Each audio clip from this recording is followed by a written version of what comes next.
नमस्कार मैत्रिणींनो, स्वागत आहे तुमचं अनिताज मराठी रेसिपीमध्ये। आज मी तुम्हाला मटकीच्या डाळीची छान आणि खमंग अशी पातळ भाजी करून दाखवणार आहे।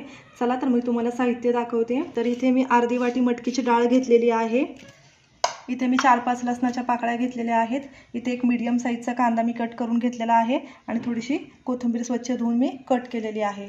चला तर मग आपण डाळ आता भाजून घेणार आहोत। तर मैत्रिणींनो, इथे मीडियम गॅसवरती मी कढई गरम करायला ठेवलेली आहे। त्याच्यामध्ये आपल्याला ही मटकीची डाळ टाकून घ्यायची आहे आणि आपल्याला मीडियम गॅसवरती अशी खमंग ही डाळ आपल्याला छान असा वास, खरपूस वास येईपर्यंत आपल्याला भाजून घ्यायची आहे। तर बघू शकता मैत्रिणींनो, आपण मीडियम गॅसवरती डाळ अशी खरपूस भाजलेली आहे आणि त्या डाळीचा असा छान वास पण यायला लागलेला आहे। तुम्ही बघू शकता थोडासा डाळीला कलर पण आपला आलेला आहे। आता या स्टेजवरती आपल्याला ही डाळ काढून घ्यायची आहे।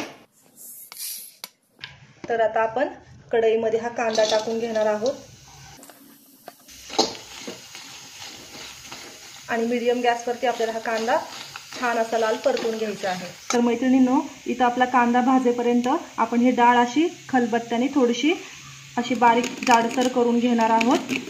जर तुमच्याकडे असा खलबत्ता नसेल तर तुम्ही एखाद्या वाटीने किंवा तांब्याने पण ही डाळ अशी बारीक करू शकता। आपण डाळ भाजून घेतल्यामुळे ही पटकन बारीक होते।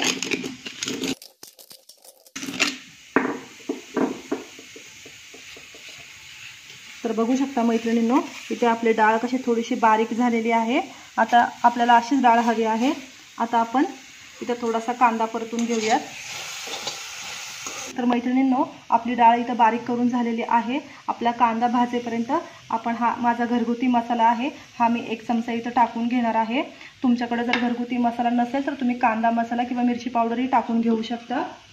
आता याच्यामध्ये मी शेंगदाण्याचं कूट 2 चमचे टाकून घेणार आहे आणि परत सगळं हे एकत्र असं आपण वाटून घेणार आहोत।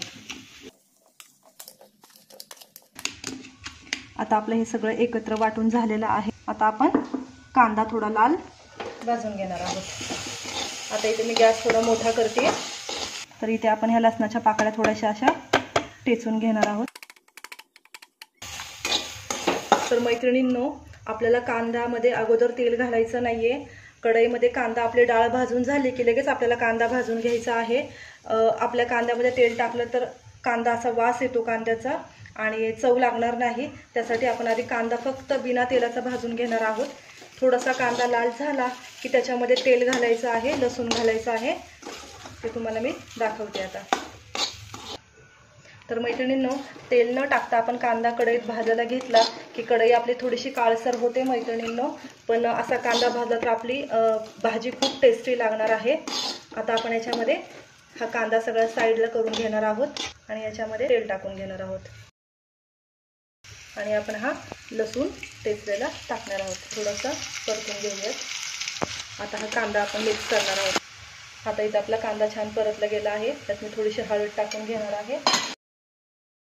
आता आपण हे डाळ वगैरे सगळं वाटलेलं होतं ते आपण आता असंच टाकून घेणार आहोत सगळं आणि पुन्हा एकदा सगळं मिक्स करून घेणार आहोत। आता आपण याच्यामध्ये पाणी टाकून घेणार आहोत।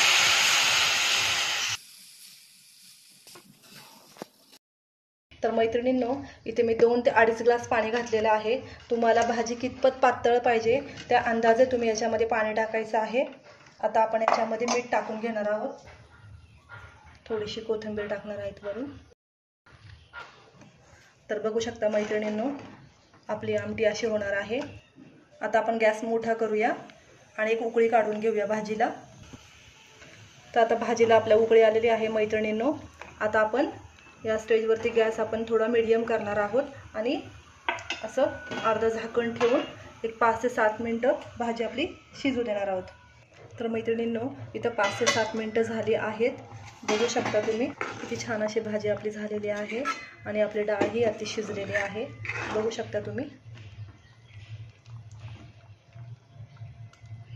भाजी आपली शिजलेली आहे। आता मी गॅस बंद करते आणि तुम्हाला प्लेटमध्ये सर्व करून दाखवते।